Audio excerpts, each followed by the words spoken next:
नमस्कार। कभी सोचा है कि सूरज का बस जरा सा रास्ता बदलना पूरे के पूरे उपमहाद्वीप में त्योहारों की लहर कैसे ला सकता है? आज हम इसी कमाल की कहानी को समझने वाले हैं। एक ऐसी कहानी जो फसल, रोशनी और शुक्रिया अदा करने इन सबको एक धागे में पिरोती है।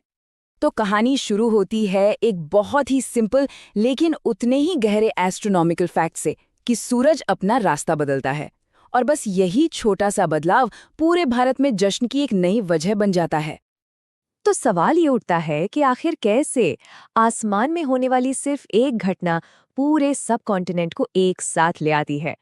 कैसे सब मिलकर रोशनी, अपनी फसल और एक दूसरे के लिए ग्रैटिट्यूड का जश्न मनाते हैं?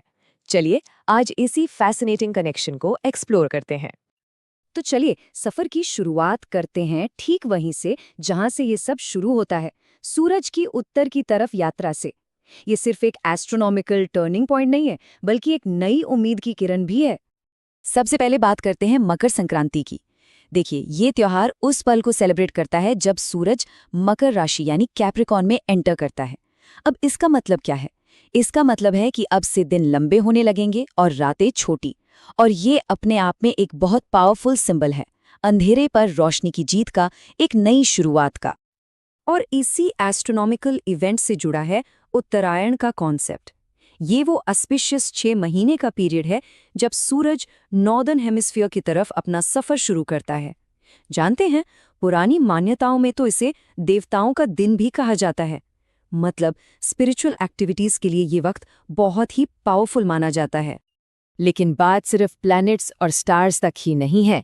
इसका असली जादू, इसका रियल मैजिक तो इसके डीप स्पिरिचुअल मीनिंग में छिपा है।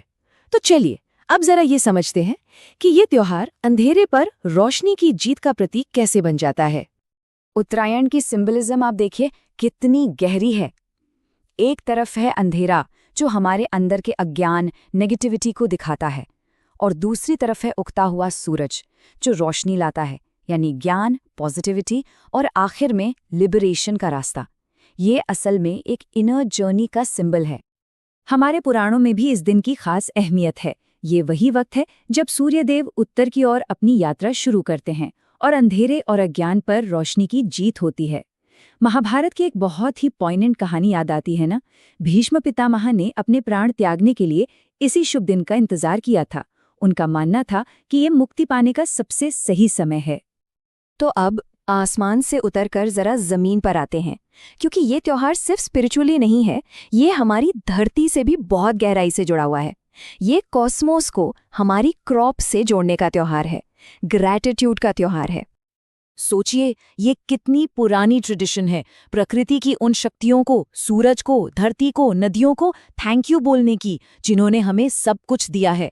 किसान अपनी साल भर की मेहनत का फल देखकर खुश होते हैं, उसका जश्न मनाते हैं। ये नेचर को दिल से शुक्रिया कहने का एक बहुत ही सिंपल पर बहुत ही गहरा तरीका है। और मजे की बात यह है कि यही एक फीलिंग, ग्रैटिट्यूड की फीलिंग, पूरे भारत में हजारों अलग अलग तरीकों से जिंदा हो उठते हैं। तो चलिए अब एक छोटा सा टूर करते हैं और देखते हैं कि कैसे एक ही त्योहार देश के कोने कोने में कितने खूबसूरत रंग बिखेरता है। अगर हम नॉर्थ इंडिया की तरफ देखें तो पूरा आसमान रंग बिरंगी पतंगों से भर जाता है। ये पतंगे जैसे हमारी उम्मीदों की उड़ान हैं और घरों से तिल गुड़ की मीठी मीठी खुशबू आती है। गुजरात में तो उत्तरायण एक ग्रैंड कम्युनिटी फेस्टिवल बन जाता है। छतें लोगों से भरी होती हैं। और महाराष्ट्र में जब लोग एक दूसरे को तिल गुड़ देते हैं तो वो सिर्फ एक मिठाई नहीं होती, वो एक प्रॉमिस होता है अच्छे रिश्तों का, मीठी बातों का। महाराष्ट्र की ये कहावत तो इस त्योहार की पूरी सोल को कैप्चर कर लेती है। तिल गुड़ घ्या, गोड़ गोड़ बोला। मतलब ये मीठा लो और मीठा मीठा बोलो। ये सिर्फ मिठाई देने लेने की बात नहीं है, ये एक रिमाइंडर है कि हमें अपने रिश्तों में भी ऐसी ही मिठास और प्यार घोलना चाहिए। चलिए अब थोड़ा साउथ की तरफ चलते हैं, तमिलनाडु। यहाँ यही त्योहार पोंगल बन जाता है। ये पूरे 4 दिन का सेलिब्रेशन है और पोंगल शब्द का मतलब ही है उबलकर बाहर आना, टू ओवरफ्लो, जो अबंडेंस और प्रॉस्पेरिटी का सिंबल है। पोंगल की असली रूह तो इसके रिचुअल्स में बसती है। सबसे पहले नए बर्तन में सीजन के पहले चावल पकाए जाते हैं, फिर उस बर्तन में से दूध और चावल को उबलकर बाहर आने दिया जाता है। ये सूर्यदेव के लिए एक थैंक यू ऑफरिंग है। मट्टू पोंगल के दिन गाय और बैलों की पूजा होती है, उनको शुक्रिया कहा जाता है। आखिर वही तो एग्रीकल्चर के असली हीरो हैं। और घरों के बाहर कलरफुल कोलम बनाए जाते हैं, जो खुशी और वेलकम का साइन है।